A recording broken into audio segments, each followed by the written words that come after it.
আজকে ছিল আমার মায়ের জন্মদিন, তাই সকাল সকাল বানিয়ে ফেললাম একটু পায়েস। মায়ের যেহেতু আজকে অফিসটা ছুটি ছিল, তাই মা একটু বলেছিল যে শপিং করতে বেরোবে। মা আর ভাই আগেই পৌঁছে গিয়েছিল, আর আমাদের একটু দেরি হয়েছিল পৌঁছতে। দেখা না হতে হতেই বাদরামি শুরু। প্রথমে গিয়েছিলাম সিটি বাজার মেট্রোতে, ওখানে আমারই একটা জামা খুব পছন্দ হয়েছিল, তাই নিয়ে নিলাম। ভাই তো ওখান থেকে কিছুই পছন্দ করতে পারলো না, তাই জন্য আমরা আবার গিয়েছিলাম বাজার কলকাতায়। তিনি তো অনেক কিছুই দেখলেন, এটা ওটা কিছুই পছন্দ হচ্ছিল না। তারপর গেলেন ট্রায়াল রুমে, অবশেষে পছন্দ হলো এইটা। বেশ ভালোই মানিয়েছে এটা, তাই না? তোমরা একটু কমেন্ট করে জানিও। মাঝে আমিও একটু আয়নার সামনে দাঁড়িয়ে ঢং করছিলাম, টাইম পাস আর কি। তারপর মা একটু ট্রায়াল দিচ্ছিল। আজ মায়ের জন্মদিন বলে কথা, কিছু তো গিফট দিতে হবে নাকি। মাকে এই কুর্তিটা পছন্দ করে দিয়েছি, তোমরা একটু জানিও তো কমেন্ট করে কেমন হয়েছে। এই গিফটটা আমি আর ভাই দুজনে মিলেই দিলাম মাকে। বাড়ি পৌঁছে মাকে একটু পায়েসও খাইয়ে দিলাম। ভাই, আমি আর আমার হাজবেন্ড মিলে প্ল্যান করেছিলাম নিউ আমর থেকে এইরকম কয়েকটা পেস্ট্রি কিনে এনে মাকে একটা সারপ্রাইজ দেবো। এটা লিখেছি লাভ ইউ, এটা মা ফ্রম দীপ মেঘা। ও দারুণ দারুণ। মানে সবাই খেতে পারে, বড় কেক নিলে কেউ খেতে চায় না, এত ক্রিম করে। ঠিক আছে, আমি ভাবলাম না, ঠিক আছে এরকম বাবা।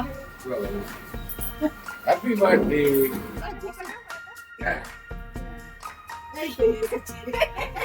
এই তো একবারে এইখান থেকে চালিয়ে। হ্যাঁ একদম একদম, একবার এইরম চালা, একবার এইরম চালা। আমি তো অন্য কাউকে কাটতে পারি না, মাকেই কাটি। ওই দেখ কেন ফর্মের ওটা কাটো। তিনটে অপশন আছে তোমার কাছে। ও আগে সেবারে ভুলে গেছি।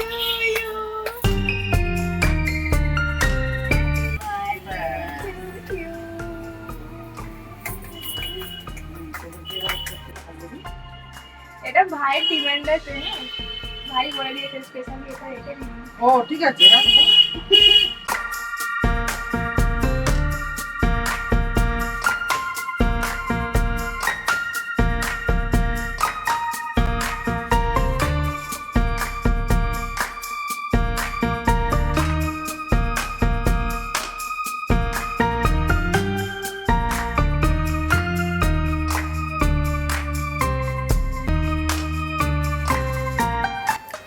ভাই পড়তে চলে গেছে, ভাই পেলো না, মিস হয়ে গেল। ওর জন্য কিচ্ছু রাখবো না, আমরা সবাই মিলে খেয়ে নেবো। তাই তো? সবাই মিলে খেয়ে নেবো তো? হ্যাঁ, ওর জন্য সাদা একটা রেখে দেবো। সবাই মিলে খেয়ে নেওয়া হচ্ছে কিন্তু। যা, ওর জন্য সাদাটাও রাখবো না, সব খেয়ে নেবো। আজকের মতো সেলিব্রেশন ডান। ফিরে এলাম বাড়ি। তোমাদের সাথে দেখা হচ্ছে নেক্সট ব্লগে। টাটা।